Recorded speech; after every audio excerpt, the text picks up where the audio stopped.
Olá, boa tarde. Sejam todos bem-vindos a mais um evento do PET História PUC-Rio. Eu me chamo Rayane Isaac e sou uma das alunas bolsistas do PET. Para quem não conhece, o PET é o Programa de Educação e Tutoria... Ai, de novo! Desculpa, gente. Sem problema, pode seguir. Tá. Para quem não conhece, o PET é o Programa de Educação e Tutoria. Nossa tutora é a professora Larissa Correia. No PET, cada aluno desenvolve sua pesquisa individual e também desenvolvemos pesquisas coletivamente. Atualmente, estamos desenvolvendo o projeto chamado Lugares de Memória, o bairro da Gávea e seu entorno, no qual produzimos crônicas com o objetivo de analisarmos a história do bairro da Gávea. O PET possui projetos de extensão, como o Café no PET, que tem como objetivo aproximar os alunos da graduação com a agenda de pesquisa dos professores e pós-graduandos do departamento. E a partir do nosso programa de extensão, nós temos eventos voltados para o público, como o CinePet, que é um sucesso, onde debatemos filmes e atualmente começamos a desenvolver um novo projeto que se chama o Ofício do Historiador, né? No qual vamos pensar formas de metodologia, pesquisa e áreas onde o historiador pode atuar, áreas onde o historiador pode estar atuando. Bom, agora que eu já apresentei o PET, eu vou apresentar a nossa convidada, Karina Ramos. Agora eu vou ler o latte dela. Karina é graduada... Oi?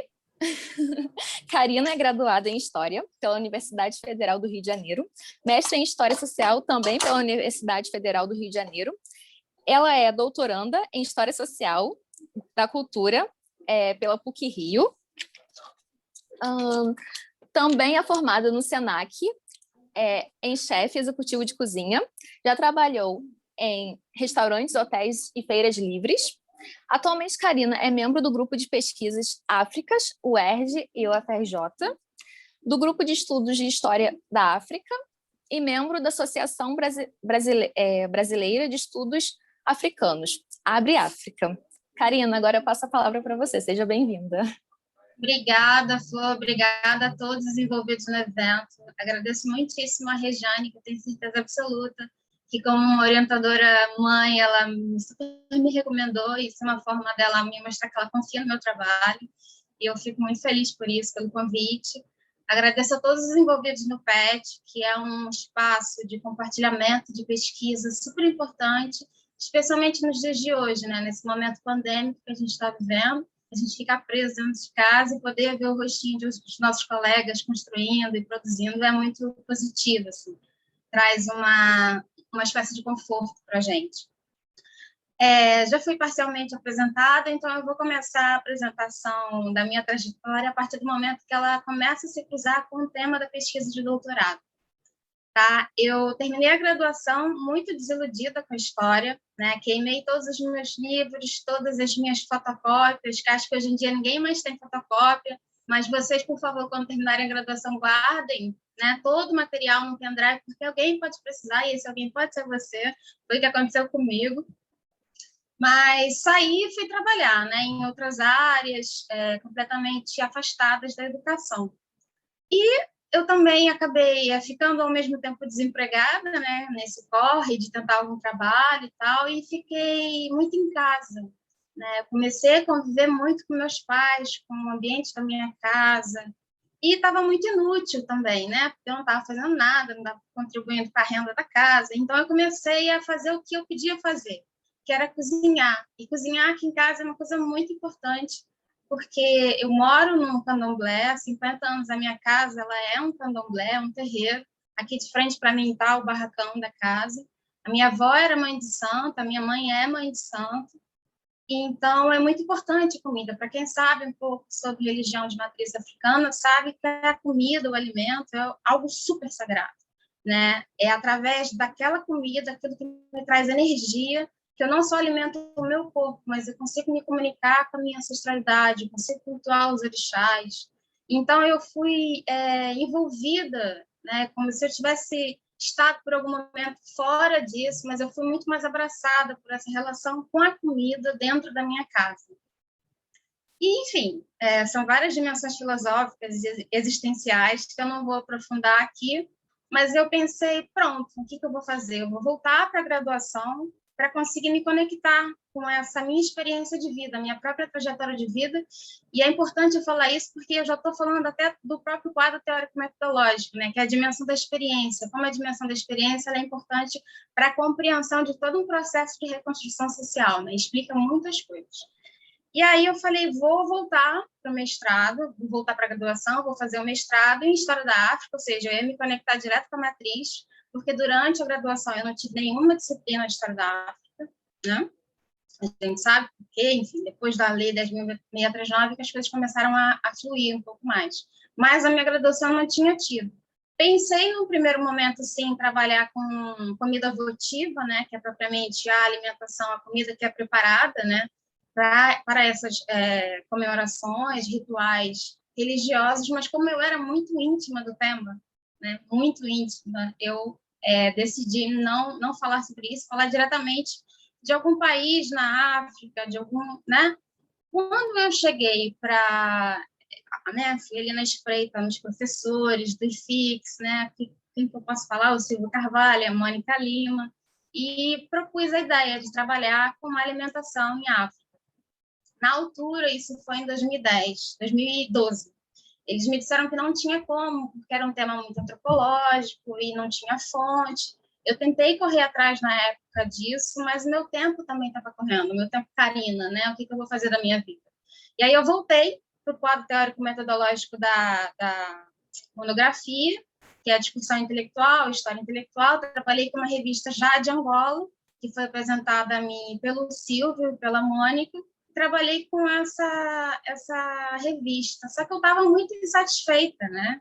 Com o projeto, com o tema, eu queria trabalhar com alimentação. Aí eu falei, bom, vou fazer, então, vestibular de novo e vou entrar para o curso de gastronomia da UFRJ, que tinha acabado de sair. E era, assim, uma loucura. Eram mais de 100 por vaga. Eu ia ter que fazer prova de matemática de novo. Eu falei, cara, não tem condição. O que eu fiz? Entrei no curso de chefe executivo do Senac, porque era um curso de formação técnica, e eu ia conseguir conciliar, né, tanto o mestrado, eu acreditei, né, que eu ia conseguir conciliar tanto o mestrado quanto o curso de chefe executivo de cozinha. E aí, em paralelo, eu fiz essas duas formações, né, eu fui fazendo a pesquisa do mestrado, fui escrevendo a tese, fui trabalhando em restaurante, fui trabalhando em hotel. No final, obviamente, a Mônica Lima, que foi minha orientadora do mestrado, falou, Karina, pelo amor de Deus, para de trabalhar porque você não vai dar conta. Porque, de fato, o trabalho em cozinha é extremamente exaustivo. É 6x1, é 10 horas de trabalho. Eu moro na região suburbana do Rio de Janeiro. Os restaurantes que eu trabalhava eram na Zona Sul, lá em Santa Teresa, enfim, um deslocamento, 2, 3 horas para chegar, 2, 3 horas para voltar, não tinha como. Mas eu consegui, ao longo dessa trajetória, dessa odisseia, começar a observar algumas fontes que iam aparecendo ao longo dessa pesquisa, que me permitiram entender que, sim, existia alguma questão girando em torno da alimentação naquele período. Qual é esse período que eu trabalho? O recorte temporal é de 1945 a 1975. Eu vou explicar por que eu fiz a quebra dessa baliza cronológica, mas é nesse inteirinho aí, pós-Segunda Guerra Mundial, né? Vamos tentar aqui falar de uma forma mais clara. E como eu já vinha trabalhando com Luanda desde o mestrado, eu decidi continuar trabalhando com Luanda. E a escolha por Luanda, eu acho importante dizer isso, não quer dizer que ela seja central, ela não representa Angola.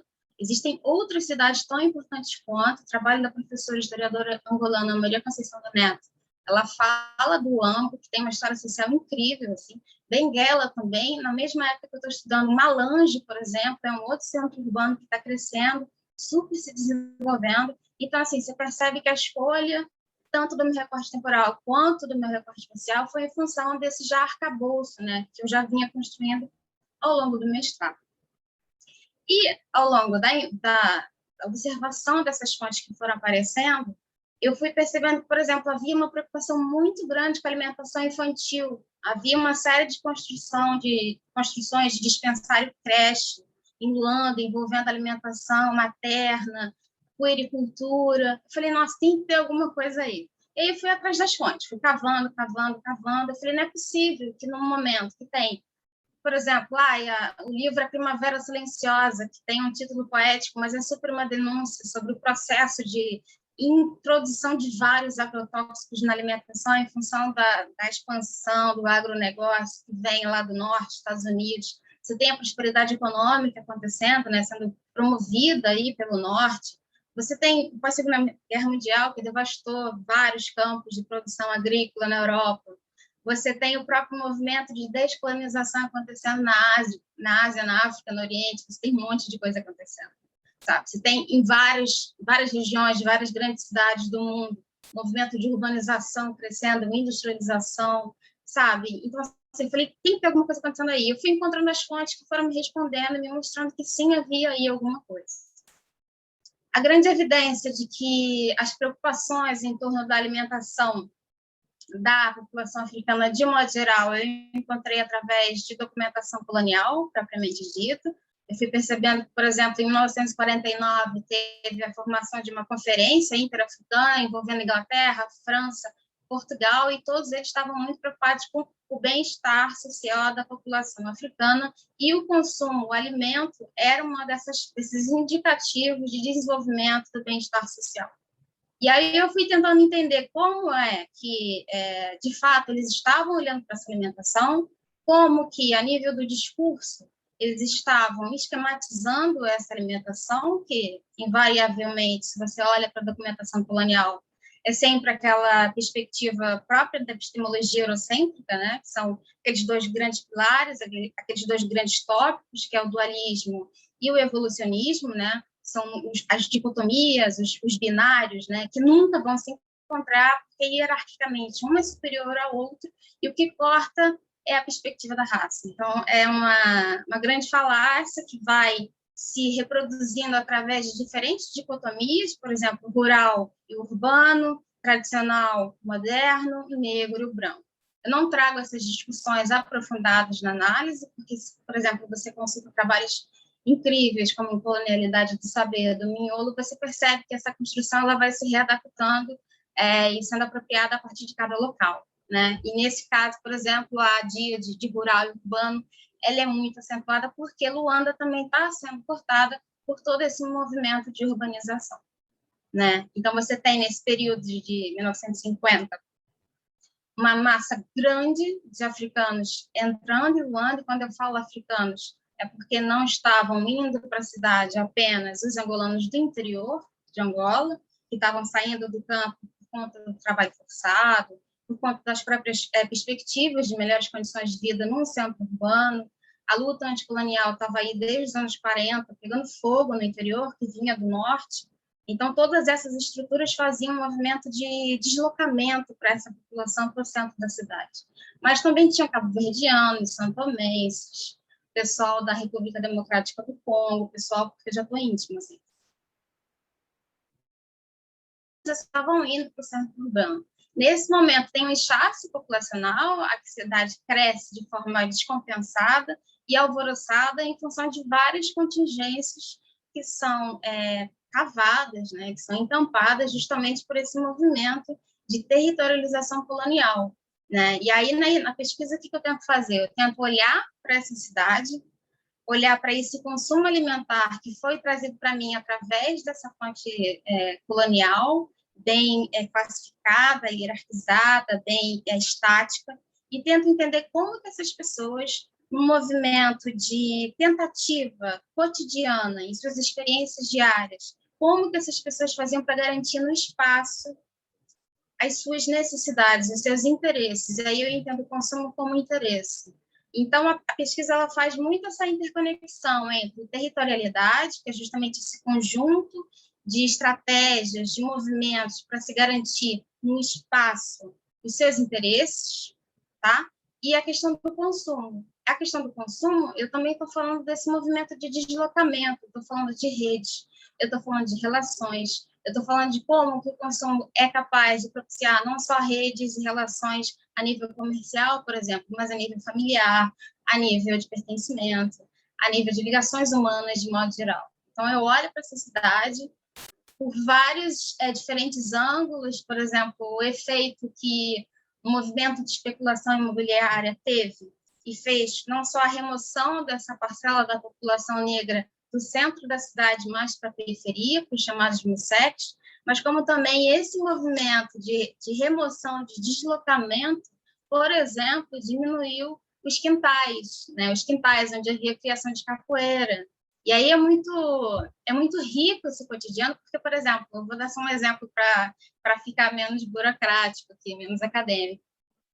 Quando você começa a reduzir a criação de capoeira, você começa a reduzir não só a comercialização dos animais vivos, como você também impossibilita que aquela pessoa que tem aquele animal de criação de capoeira para meio de subsistência, eventualmente também abata aquele animal para consumo próprio e compartilhamento com seus familiares, né? E naquela época vinha de fora, né? Então é uma conexão global, uma grande força, né? Um estímulo pelo maior consumo de carne bovina. E aí a gente está fazendo uma relação a nível global, né? Vários lugares do mundo estão vivendo esse movimento de expansão do agronegócio, da pecuária, né? E aí você tem uma promoção da necessidade de maior consumo dessa carne bovina, mas você não permite que essas pessoas consumam essa carne bovina, não só porque elas não têm mais os quintais, mas porque também a carne é cara.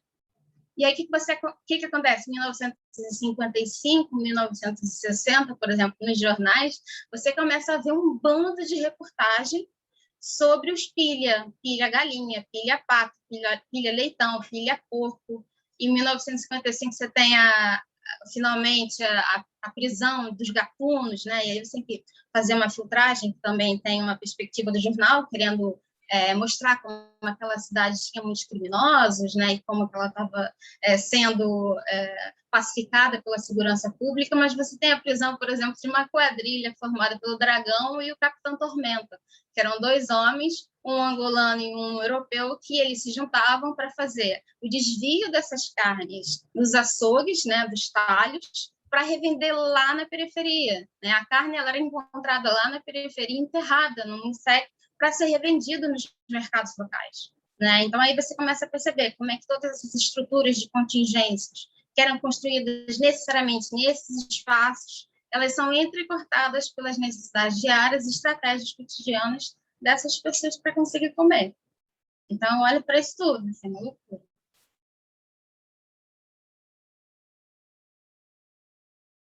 Agora, eu não sei se eu continuo falando. Senão eu continuo falando. Pode continuar falando. Então, eu vou dar um outro exemplo. Por quê? De acordo com a historiografia, o que acontece nesse momento? Assim, é um movimento não só de urbanização, mas também de proletarização, que é um conceito que a gente não vai problematizar aqui, mas é a ideia da promoção do mundo do trabalho, né? da integração dessas pessoas dentro da cidade nesse mundo do trabalho. É claro que o perfil industrial e operário é o que marca muito esse conceito, mas não tem como você olhar para a cidade de Luanda sem considerar que eram todos trabalhadores, né? As quitandeiras, por exemplo, são agentes fundamentais, eu diria essenciais. Não haveria alimentação se não fosse o trabalho realizado por elas. E eu fico instigada, por que não há trabalhos sobre as quitandeiras nesse recorte temporal? Porque, por exemplo, você tem a cidade em 1940 com 60 mil habitantes, em 1970 são 460 mil habitantes, você tem em 1960 cerca de 90 mil mulheres entre 15 e 45 anos que não estão em nenhuma categoria profissional. E você tem os dados me dizendo que quitandeira era, sim, uma profissão cimeira, né, fundamental, mas não há registro delas em nenhum lugar, né? Então, elas estavam ali, perambulando pela cidade, indo de uma ponta a outra, fazendo todas essas redes, rearticulando essas relações humanas, e não só entre elas, entre todos os habitantes da cidade. Eu estou falando de comerciante branco, português, eu estou falando do pescador, eu estou falando da dona de casa, com a qual ela já tem uma relação de confiança e para a qual todo dia de manhã ela passa para colocar o peixe, que é o preferido pela freguesa dela, que ela sabe que o carapau é bom para fazer o muzongueiro. Então, ela sabe que a freguesa vai esperar por isso. Então, ela já tem uma rede de relação com os pescadores da ilha, por exemplo, até mesmo um comerciante que consegue vender um fresco, fez um negócio com ela, ou fez direto com o pescador, enfim. São diferentes redes e relações. Assim, depende muito do espaço que aquela pessoa está para conseguir articular e desarticular ao mesmo tempo diferentes conexões, né? Enfim, você está nesse movimento de ingresso nesse mundo do trabalho, e o consumo ele era muito visto pela documentação colonial como um simples, como um valor econômico, né? Como, de qualquer forma, o africano, de modo geral, era visto, né? Como um valor econômico. Só que esse consumo ele não representava só uma integração no mundo do trabalho. Ele não representava só essa integração, porque determinados gêneros alimentares, determinadas conformações alimentares eram refutadas por essa documentação, né? Por exemplo, a fuba de bombó, que eu sou apaixonada pela fuba de bombó, não tenho o menor pudor de falar isso. O que é a fuba de bombó? Não é farinha de moceque, não é farinha de melange, não é farinha mimosa. A fuba não é fubá, também é fuba, que é um termo que vem do quimbundo, que é uma das línguas étnicas locais, e fuba, o que fuba é osso e ossos, é plural e singular. É uma farinha bem branquinha, bem polvorosa, lembra, é muito fina, é muito leve, e ela é da mandioca. Na verdade, ela é do bombó. O que é o bombó? Olha quanto processo de produção artesanal desenvolvido pelas mulheres africanas e angolanas. Tá? A gente está falando de tudo isso. O bombó é a mandioca, que você pega a mandioca, descasca a mandioca, lava a mandioca, bota ela de molho 3, 4 dias. Ela vai fermentar. Você tira aquela mandioca fermentada e expõe ao sol. Então, eu estou falando de um processo, perceba bem, que é um processo que envolve tempo não só cronológico, porque são esses dias de preparo, mas também uma relação com o tempo meteorológico. Né? Não pode estar no cacimbo, não pode estar isso, não pode estar chovendo, não pode estar seco. Eu coloco aquela minha mandioca no quintal, por exemplo, ela vai secar e aí ela é o bombó. Eu posso botar ele para fritar, como que é uma delícia, uma delícia. Mas você também pode moer, eu fico com água na boca. Você pode moer esse bombó bem moidinho, pode ser no pilão, pode ser em moagens específicas, e aí você transforma esse bombó em fuba de bombó. A fuba de bombó, o que faz? O funge, que é uma espécie de angu, aqui eu estou colocando muitas aspas, porque eu não gosto de fazer essas transformações, projeções, mas funciona visualmente, depois a gente pode até mostrar uma imagem assim, e ele tem um sabor peculiar, porque ele é feito de uma mandioca que foi fermentada. Tem um processo artesanal que envolve a necessidade de um espaço, de toda uma estrutura para a confecção daquele bombom, daquela fuba. Então, por exemplo, nesse período você não tem mais moagem de fuba de bombom no centro da cidade, porque o centro da cidade, compartimentado pela lógica urbana, não admite que se faça fuba de bombom nessa região.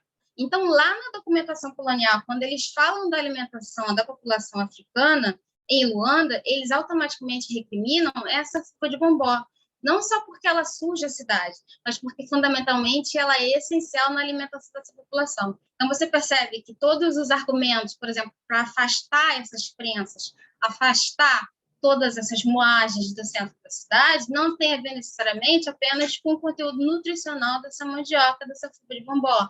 Envolve a desarticulação de várias redes e relações que sustentam essas populações, não só nutricionalmente falando, mas também social e culturalmente.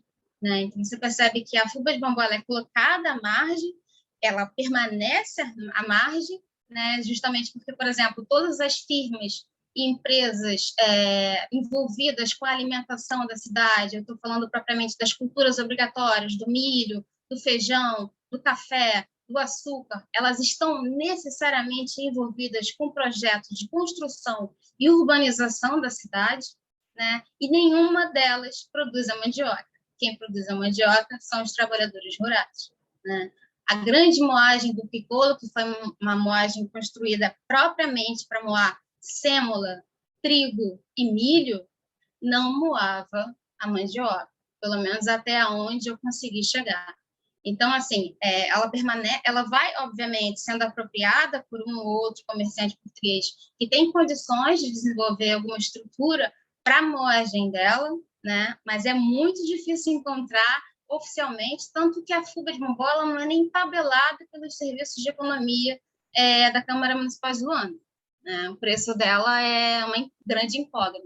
Ninguém sabe onde compra, Karina, ninguém entende. Oi, licença, você só tem 2 minutos. Pode encaminhar essa fala já para o final, por favor? posso? Desculpa. Não, tudo bem, eu falei 1 e 2 minutos. Bom, então é isso. Eu olho para todos esses processos, tentando entender como é que as pessoas faziam para manter os seus hábitos, e eu não falo em nenhum momento de identidade, eu não estou preocupada se aquela alimentação era portuguesa, se aquela alimentação é angolana, isso daí é um processo posterior, eu não estou dando conta, eu só estou realmente olhando para como que nesse intenso processo de deslocamento de diferentes naturezas, que se conecta com diferentes redes, não só locais, as pessoas faziam para se alimentar em suas experiências cotidianas. Por esses caminhos aí que estou navegando eu e minha grande orientadora, Regiane, que está ali, tadinha, desesperada. É isso, gente. Estou no processo final, estou escrevendo o 3º capítulo, estou falando de comércio, que é um tema que te engole, porque são várias dimensões, são várias redes e relações que se articulam e desarticulam o tempo todo na cidade, né? Então, assim, esse conceito de territorialidade ele é importante porque ele traz essa dimensão de que você não pode pensar a alimentação em uma zona contígua, por exemplo, alimentação só em casa, alimentação só dos trabalhadores. Você tem necessariamente que pensar nas redes. E aí eu faço remissão, lógico, diretamente ao quadro teórico, que é propriamente da antropologia social, estou falando de Anselli, conexões globais, onde você já tem por vencido essa ideia de hibridização, de mistura, porque a gente já pressupõe que a cultura é um complexo integrado, dinâmico, não estático, né? Então, eu estou olhando para tudo isso, eu fico com fome, eventualmente eu fico com muita fome, porque eu trabalho com isso o tempo todo, e cozinho também, faço as preparações, né? Por exemplo, desculpa, eu sei que eu tenho só 1 minuto, 2, mas eu fui fazer jinguba, que é amendoim, é um termo quimbundo em casa. Você torra, bota na peneira para você poder fazer a quitapa, que é uma pasta de amendoim. É impossível, sobretudo para nós que temos cabelos enrolados, fazer isso sem pano na cabeça. E aí você entende a necessidade de uma quitandeira usar o pano na cabeça. Você fica cheia de pele de amendoim nos seus cabelos o tempo todo, né? Você tem que fazer isso num quintal vasto, porque aquela pele de amendoim vai para todos os lados. Então, assim, essa minha relação com o tema, ela é muito positiva, é muito ansiosa, assim, porque é uma grande responsabilidade falar sobre a alimentação e a experiência do outro, né? Sobretudo quando eu faço uso de fonte oral e as pessoas estão vivas para dizer, não é isso? Não.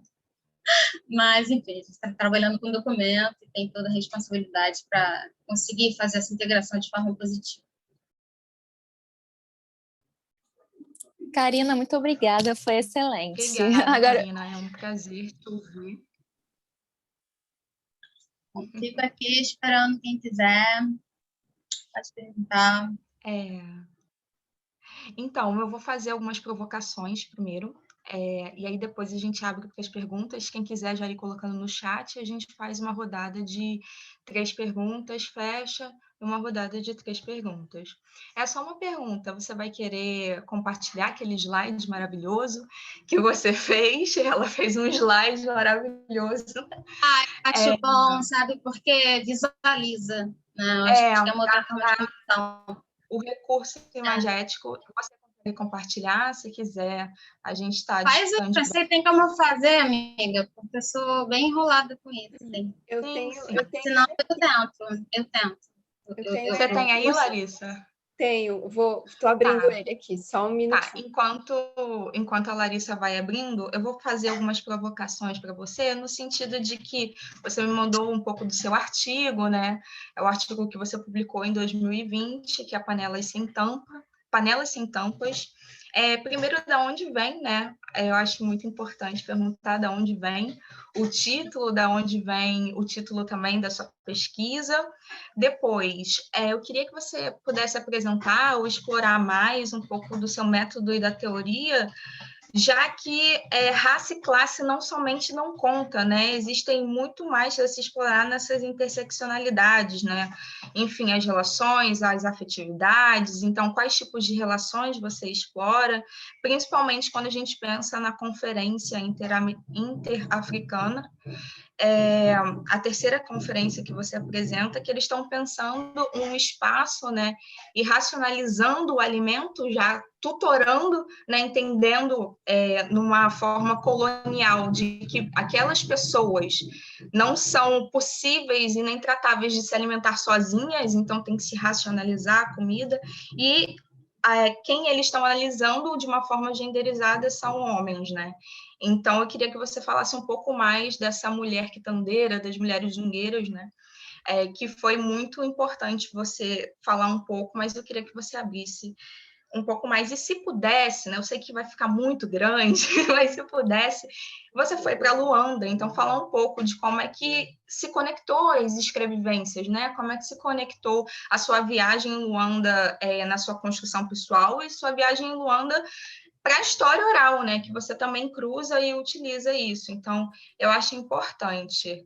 Eu espero não ter te sobrecarregado em tantas Não, perguntas. vou tentar ser concisa. Tá bom. E o slide está aí, tá? Tá bom. Sou apaixonada por essa foto.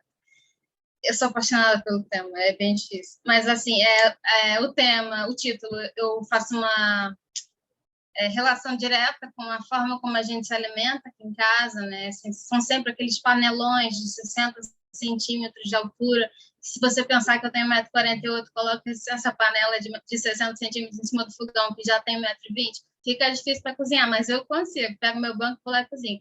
Mas aqui em casa, por exemplo, as panelas, assim, sempre muito grandes, que cabe uma pessoa como eu dentro, elas são sempre abertas, né? É sempre uma comida que você pode ver, que você pode colocar a mão, que você pode comer junto. Então, é muito essa ideia do que eu consigo ver, do que eu coloco na mesa para as pessoas compartilharem comigo e comerem comigo.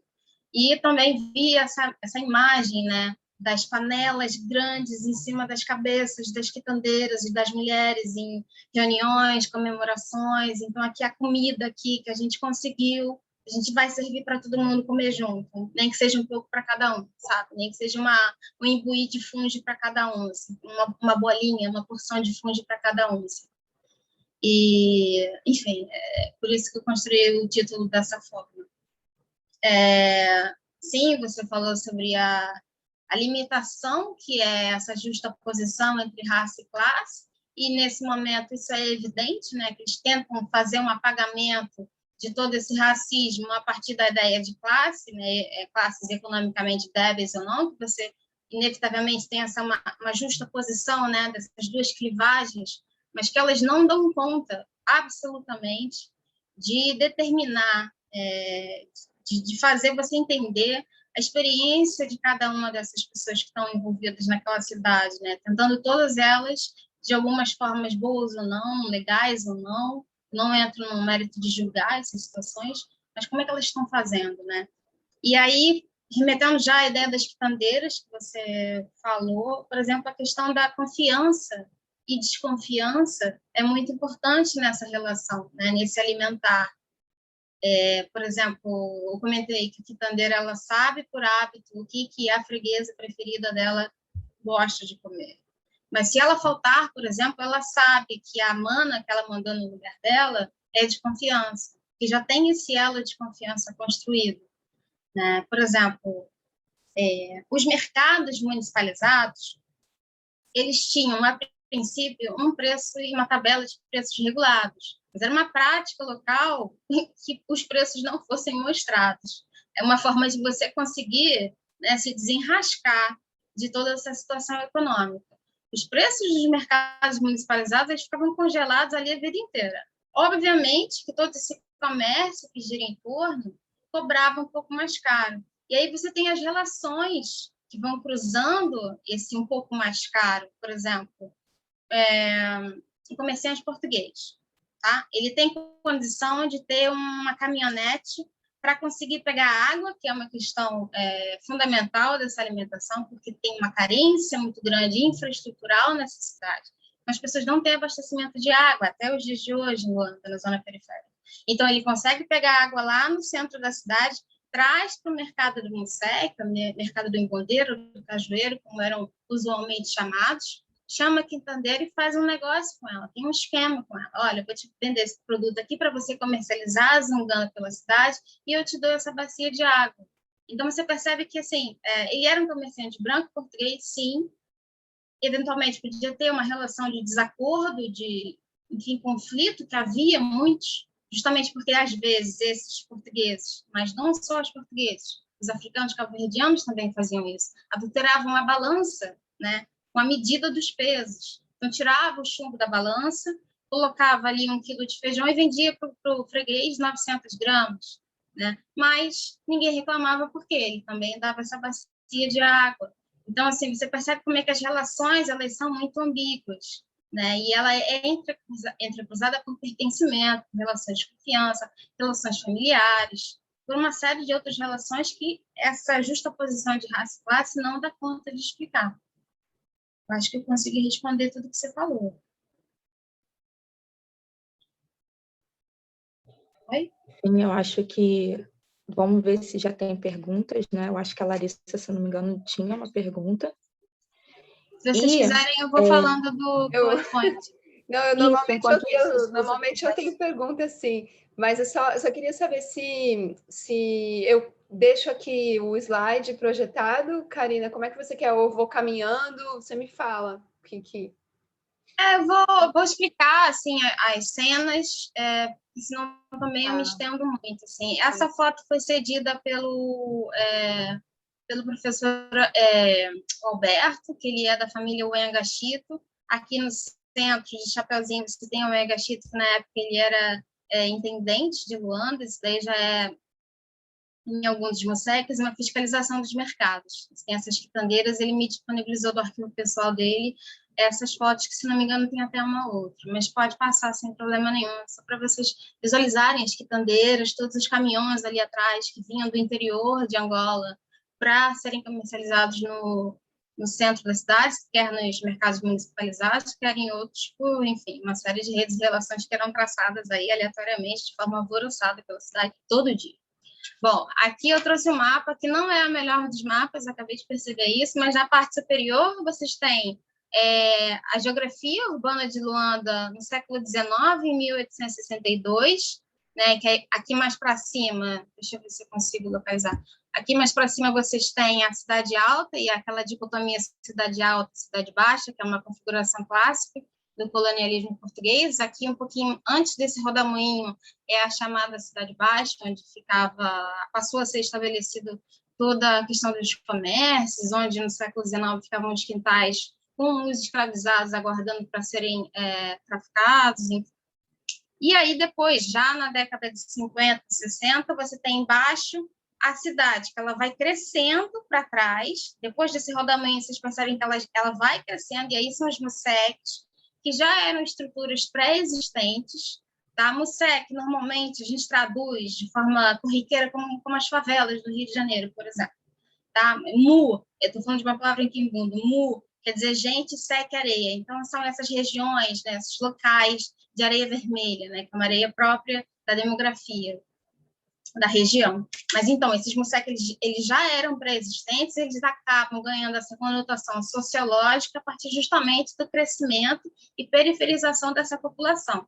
Aqui nos anos 60, você tem essa meiucazinha, que é formada pela rua Pedro Nunes e a Brito Godins. Essa Brito Godins, que faz aqui embaixo esse Vzinho, essa Brito Godins, é o limite da zona urbana da cidade. Para trás é tudo Mussec. E aí, quando eu estou falando para trás é tudo Mussec, a gente tem que levar em consideração que o plano de urbanização da cidade ele era super irregular. Então, havia determinadas regiões, determinados bairros ou Mussecs, que é uma terminologia que ela se perde um pouco nas fontes, é difícil dizer o que é o que, afinal, mas, enfim, são esses bairros, esses Mussecs que têm dentro dessas estruturas diferentes níveis de urbanização. né? Então, assim, na parte mais urbanizada do MUSEC ficava majoritariamente a população branca, e mais abaixo, Larissa, pode passar. Você vai vendo a desproporcionalidade, assim, e a redistribuição desses MUSECs. Como eu falei aqui em cima, gente, a Brito Godins era o limite, né? Quando eu falo limite, fronteira, eu estou falando de coisa porosa, é só a nível de compreensão da geografia urbana da cidade, tá bom? Você tem aqui em cima, no canto esquerdo, a Freguesia do Carmo, e a ruazinha de baixo, que faz contato com a Freguesia da Sagrada Família, é justamente esse limite, né? Do centro urbano, onde ficava a elite, majoritariamente os brancos enriquecidos, e alguns outros membros da sociedade luandense, mas para baixo você tem todos os MUSECs. Em 1960, 61, você tem uma construção de vários bairros administrativos, que é o que eu mostro aqui embaixo, 1, 2, 3 e 4, que eles estão para trás da freguesia do Cruzeiro, e aí você tem uma loucura de casas em tamanhos diferentes, o asfalto da rua é diferente, a questão da comercialização é diferente, cada um desses espaços tem ou não mercado municipalizado, mas tem 300 milhões de mercados pequenos, né, que são os mercados que alimentam não só esse bairro, mas também funcionam como alimentos que são deslocados de um local para o outro. Majoritariamente, as quitandeiras, né, que a Raiane perguntou, o que elas faziam? Eles moravam na parte mais de trás, afastada da cidade, e os mercados municipalizados ficavam mais para cima, mais para baixo. Não tem condição, meu irmão, de você sair andando do mercado do teu bairro com 2, 3 quilos de qualquer coisa para vender. Elas iam se deslocando, e a gente tem que lembrar que o sistema de transporte também não funcionava. Só tinha uma linha que ligava o centro até os MUSECs. Então, elas iam andando bem cedinho, rasgando, e aí a gente tem até poema falando disso, né? Elas iam rasgando, né, essa terra de areia batida, vermelha, até o centro da cidade, compravam no mercado municipalizado para conseguir zungar, ou seja, circular com esses alimentos ali no centro da cidade. Tá? Você tem aqui, por exemplo, a região administrativa 1, que está mais perto do centro da cidade. Você tem uma população branca majoritária, você tem esse infograma aqui, o branco é justamente o branco e o cinza é a população negra, o mais escurinho é o mestiço. E aí você percebe que aqui para o canto direito, você já tem os MUSECs mais afastados do centro, que a maioria da população é a população negra. Em 1970, você tem 460 mil pessoas, eu estou fazendo aqui uma aproximação, 70% dessa população é negra e está ali nos MUSECs. Então, assim, você percebe como é que está bem separado, mas não está bem separado, porque essas pessoas estão circulando o tempo todo. São essas pessoas que constroem a cidade, e elas fabricam a cidade da forma como elas bem entendem, né? Passando ou não pelas contingências, dialogando ou não com a territorialidade colonial, mas elas estão ali tentando sobreviver. É basicamente isso. Pode passar, Larissa.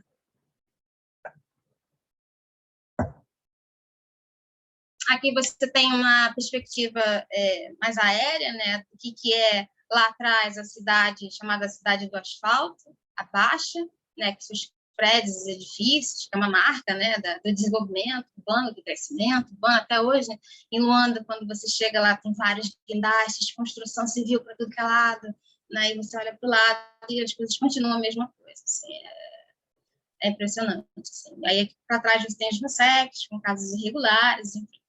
É esse cinturão que vai rodeando a cidade e penetrando também. Pode passar. Aqui você já tem um plano mais aéreo, também um mapa, né, que é do Ramiro Ladeiro Monteiro, que faz um trabalho sobre a condição de vida dos MUSECs. E você tem ali em cima aquela meiuca que eu falei, né, da Zona Alta, da Cidade Alta e Cidade Baixa. Aqui na Avenida Combatentes, você já tem a Brito Godins cortando ela, e para trás é todo MUSEC. Isso vai crescendo, isso vai se transformando.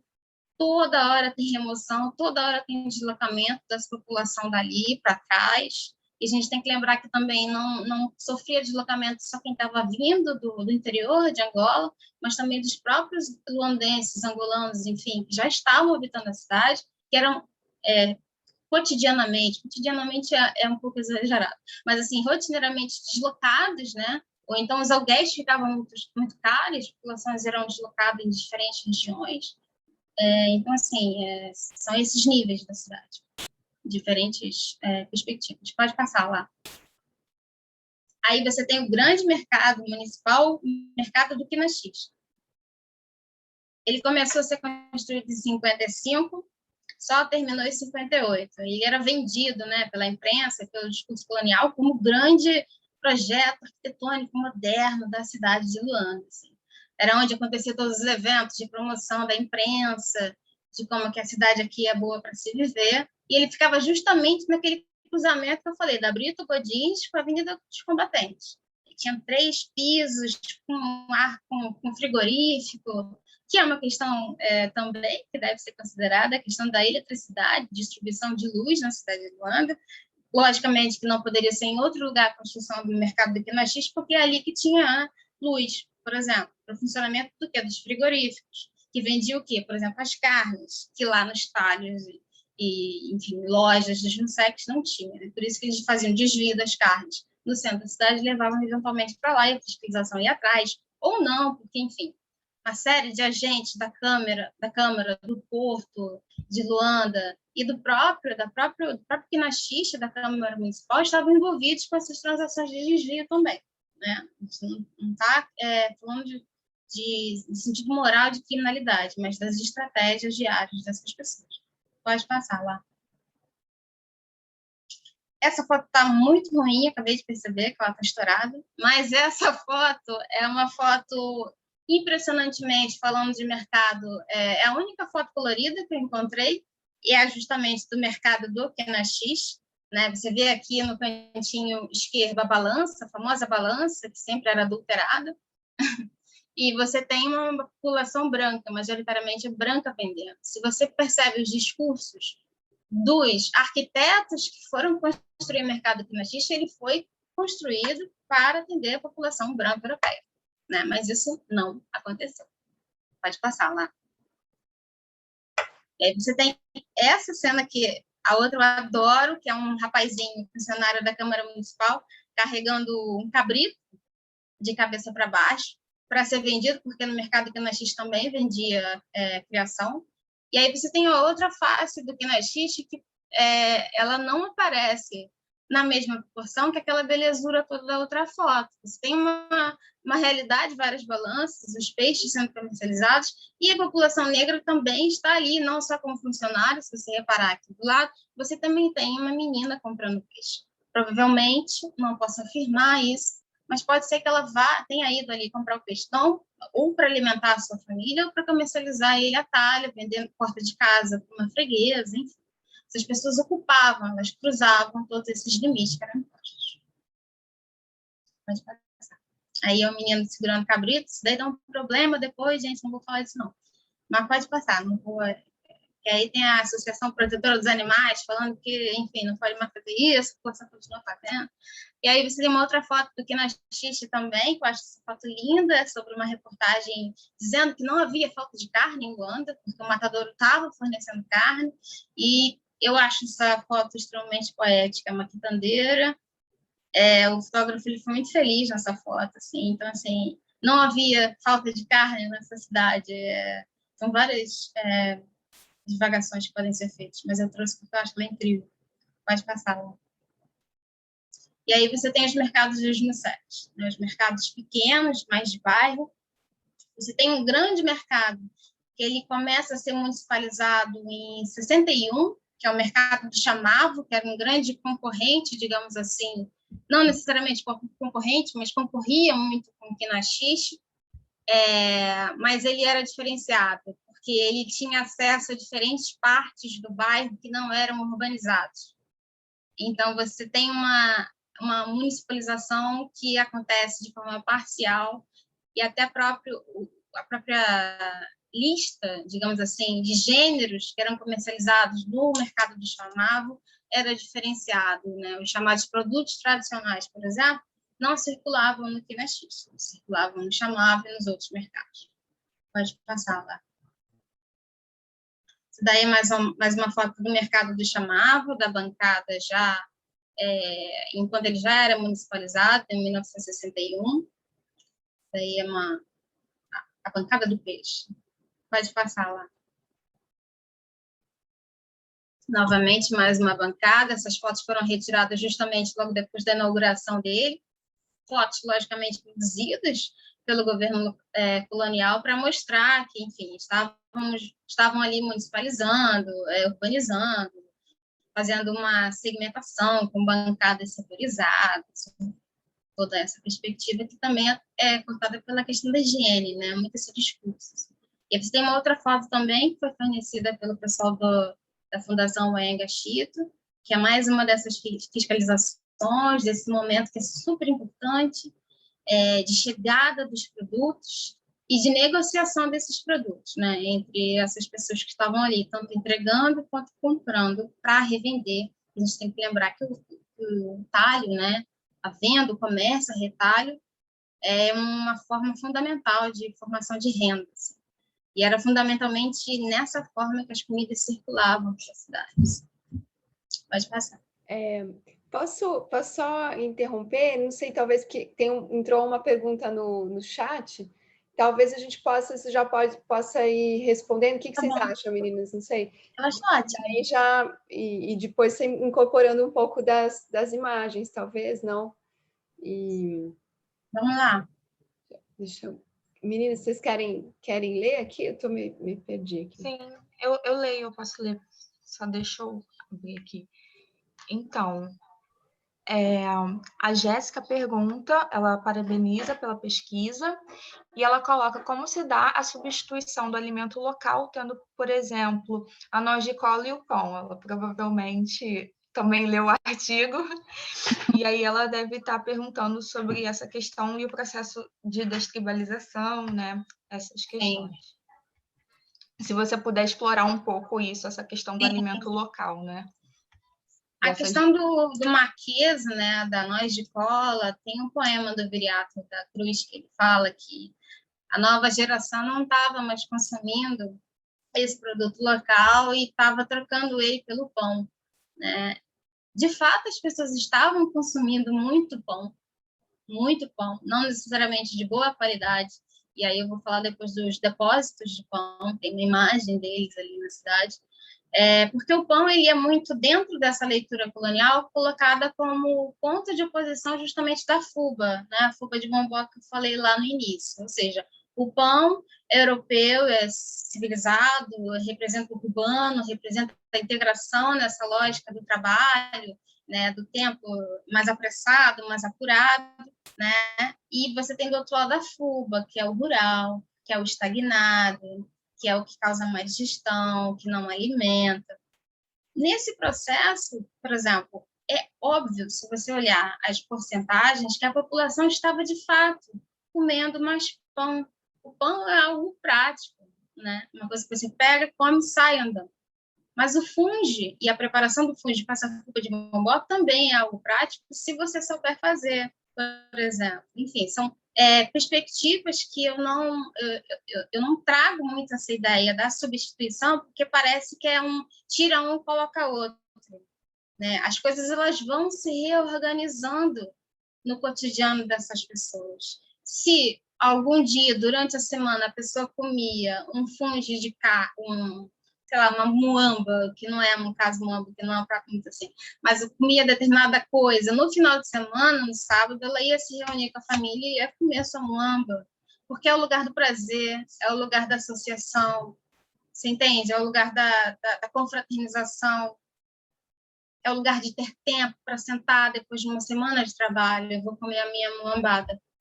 Percebe? Então, não é muito nessa lógica do tira e põe, assim, né? Por que as pessoas não podem comer pão ao invés da fuba, do funge? Por quê? Por que eu não posso? Né? Eu escolho, né, dentro das possibilidades que eu tenho, o que eu vou comer ou não. Né? E vou lutar por isso. E é isso. Tem mais? Pergunta? Bota as imagens que eu vou sair falando. A Karine Damasceno, ela quer fazer uma pergunta. Pode abrir o microfone, Karine. Já abri rapidinho. Eu quero parabenizar a Karina pela pesquisa, muito interessante. Saudar todas e todos, e dizer que eu estou aqui de galera, as alunas e alunos da turma de História das Mulheres Negras no Brasil estão aqui, participando dessa disciplina, dessa palestra, desse bate-papo, porque tem tudo a ver com a disciplina, Karina. E aí eu quero te fazer 2 perguntas inicialmente, rápido. Na verdade, eu queria te pedir para falar para nós um pouco sobre essa documentação que você analisou. Você citou a documentação colonial, e eu fiquei curiosa. E você falou em fonte oral, e aí eu gostaria de saber quem você ouviu. E a outra coisa, eu queria que você falasse um pouco, e aí na sua fala e as próprias imagens que você traz para nós, aparece muito mulheres, né? As quitandeiras, você fala das quitandeiras, essas mulheres aparecem nas imagens, na sua fala o tempo todo. E aí eu queria que você falasse para nós qual o lugar, né, das mulheres, né, dessas mulheres na sociedade, né, luandense, não sei, acho que é assim que poderia falar, né, pensando na relação de gênero, no preparo de alimento no âmbito familiar, que não é algo que você tratou, eu não sei se é algo que você também percorre na pesquisa, mas o lugar também dessas mulheres no trato com fregueses, com autoridades, fiscalizando a exposição, a venda de produtos, como é que essas mulheres eram vistas e tratadas nessa sociedade? Só isso, obrigada. Nada. A primeira pergunta foi sobre, eu nem lembro, fiquei pensando que a alimentação na fonte colonial, tá bom. Essa produção, né, essa investigação, diversas, foram 3 ou 4 investigações que falaram sobre o consumo alimentar, algumas especificamente sobre o consumo e algumas outras não, falando de diferentes aspectos da vida cotidiana dessa população.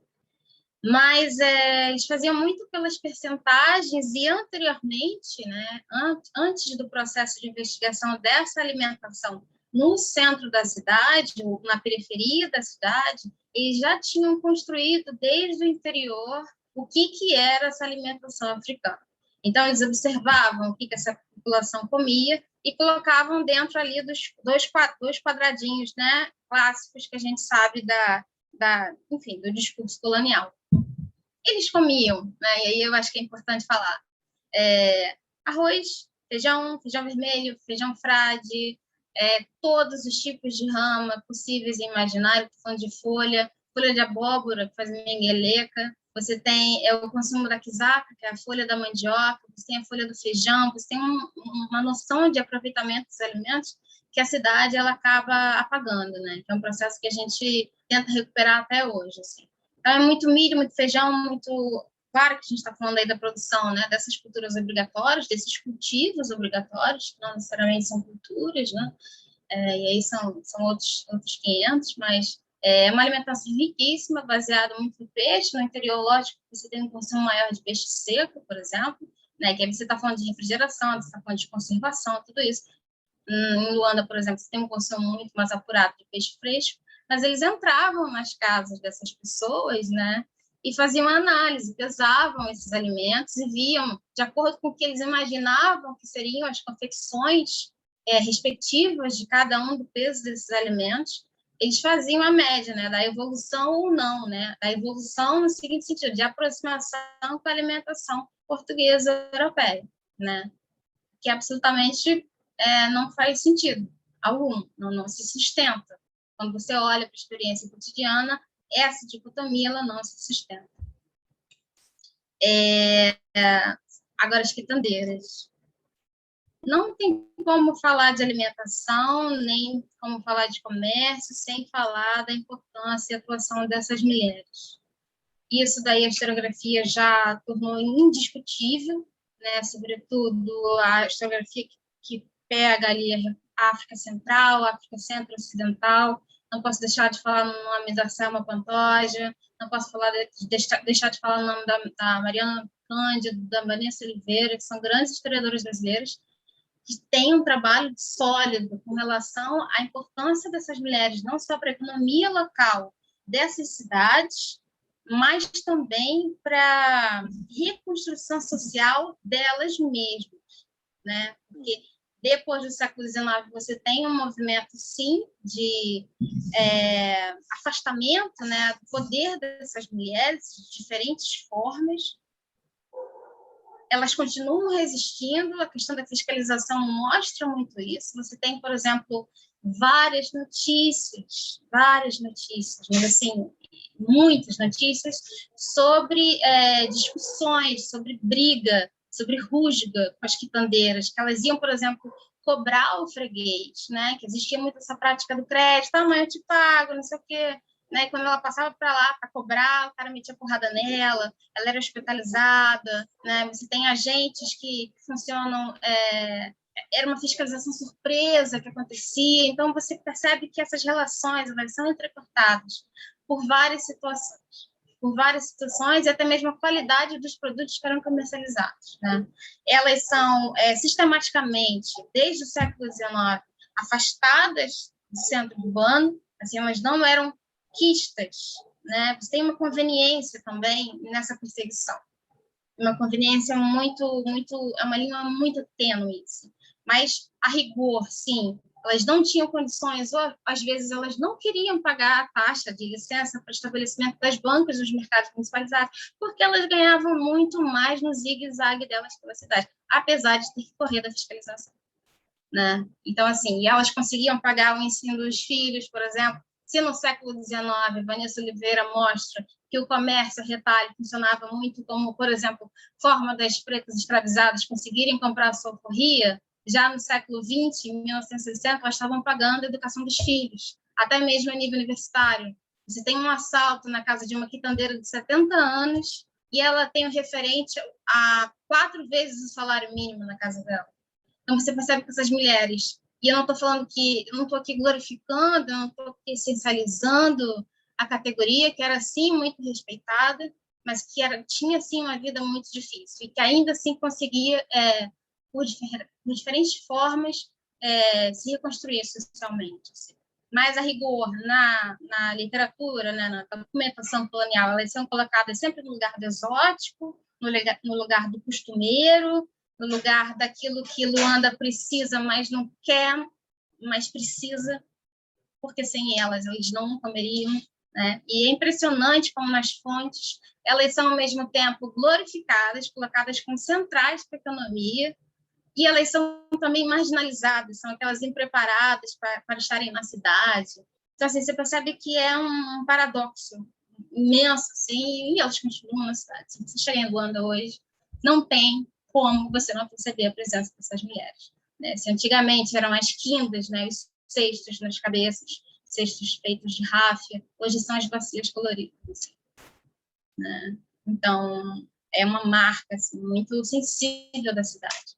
E eu já estou até me remetendo à própria viagem, que foi um marco incrível para mim, não só a nível de pesquisa profissional, mas foi um lugar que eu consegui, de fato, entender toda essa literatura que a gente consulta sobre a necessidade de não essencializar, né, o pouco que é a dicotomia. Né? Eu percebi que eu mesma estava essencializando no meu projeto inicial essa população, apesar de toda a literatura, de todo o INDEMB, né? Então, assim, quando você está ali, você consegue redimensionar, você se redimensiona junto com o trabalho. Foi muito importante. Quem tiver condição, né? Agora as coisas estão muito difíceis, mas é fundamental. Fonte oral, então, lembrei. Olha, quando eu vou confessar uma coisa aqui, eu não tenho o menor pudor de falar de bastidor. Quando eu cheguei em Luanda, eu não fazia a menor ideia do que ia fazer. Né? Então, a experiência de estar em Luanda foi extremamente mais rica do que, de fato, a produção de recolhimento de fontes. Né? Eu consegui algumas entrevistas diretas com quitandeiras que trabalhavam em 2018 nesses mercados, mercado do Caxindom, mercado do 30, e aí eu consegui entender alguma dimensão da permanência de alguns hábitos. Por exemplo, a Vanusa, né, que é o nome que ela não quis me dar o nome dela, ela falou que o nome dela era Vanusa, que ela falou, meu nome não é Vanusa, mas né, o medo da fiscalização, né? Chega uma pessoa e fala assim, o que você está fazendo aqui? Né? Então, assim, interpelar essas mulheres na Zunga, primeiro que é uma grande falta de respeito, porque elas estão ali trabalhando, né? A gente, pesquisador, tem que saber que a gente saiu do conforto da nossa casa e está atrapalhando o trabalho de alguma pessoa. Mas eu consegui, né, depois de muito namoro, fiquei namorando ela todos os dias, passava por arquivo, olhava para ela, então ela começou a confiar em mim de alguma forma e conversou comigo. Então, por exemplo, os alimentos da Zunga, né, da comercialização diária, que elas hoje são chamadas de zungueiras, não quitandeiras, que ela não conseguia comercializar, ela consumia em casa. Então, você percebe como é que essa zunga pela cidade, ela não só alimenta a cidade, mas também alimenta a casa dessas mulheres, né? Nem que seja sobra, nem que seja o resto, infelizmente. Mas essas fontes orais, eu consegui vários contatos. Infelizmente, a pandemia afetou muito a minha pesquisa. Em 2019, em março, eu estava em Lisboa, fazendo coleta de fontes. E aí, logo assim que eu cheguei, uma semana depois, veio o estado de emergência, fechou tudo. Eu consegui voltar para o Brasil no fechamento da fronteira, mas os contatos que eu fiz, em função desse trabalho todo, foram o que fundamentam essa minha confecção de fonte oral. São entrevistas riquíssimas, com uma população que eu poderia dizer que era uma classe média àquela altura. Isso também é muito importante, né? Essa localização do que eles estão me falando. Eu consigo entender que aquilo que eles estão falando não necessariamente é da camada mais afastada do centro da cidade, então isso tem que ser redimensionado, cruzado com a fonte, né, a contrapelo, para conseguir entender algumas questões. Mas é uma geração que hoje está aí em torno de 70, 80 anos. É uma grande... Eu queria muito ter conseguido, por exemplo, entrevistar uma quitandeira, né? Mas se você, naquela altura, tinha quitandeiras que trabalhavam desde os 8 anos de idade, né? Qual o tempo de vida dessa mulher que anda o dia inteiro com peso? Se alimenta mal, come andando, mascando ginguba, né? Então, assim, eu quase consegui entrevistar uma quitandeira e ela veio falecer. Então, eu não consegui, infelizmente, entrevistar a quitandeira, mas a população que vivia ali na cidade, sim, consegui. E é tão rico, nossa, é fundamental. Assim. Eu acho que dá uma outra luz, assim, né, para a fonte colonial.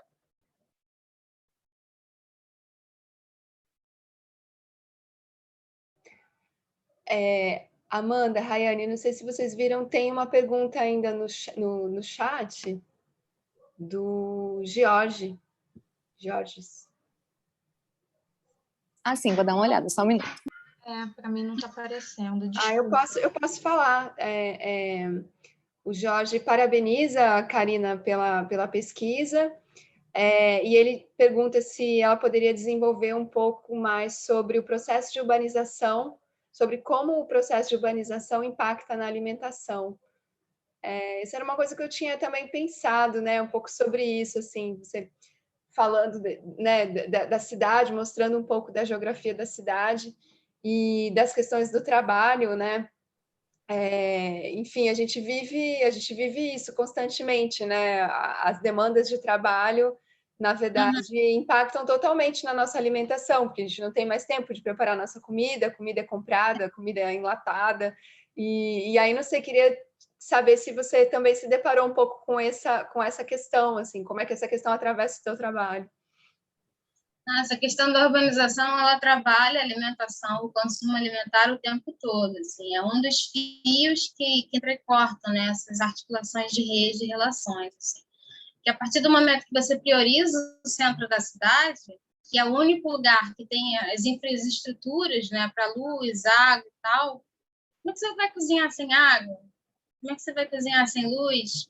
Como é que você vai conseguir comprar o seu peixe fresco e colocar ele no frigorífico se você não tem nem condição de comprar um frigorífico, né? Em uma das entrevistas eu vi que tinha, por exemplo, uma das entrevistadas, ela não tinha frigorífico em casa.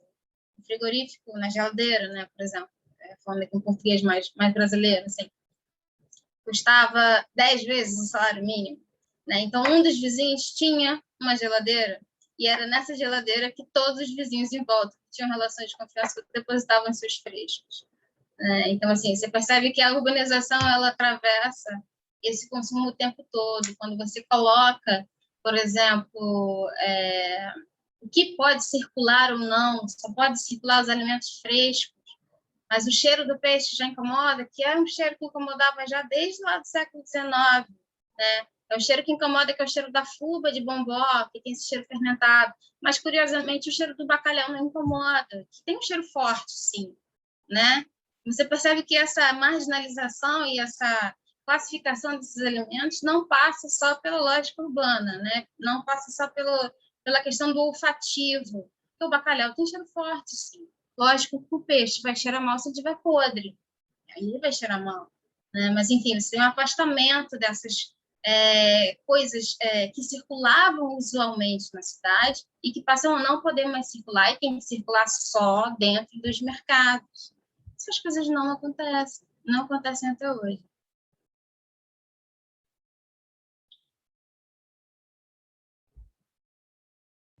Bom, eu queria agradecer.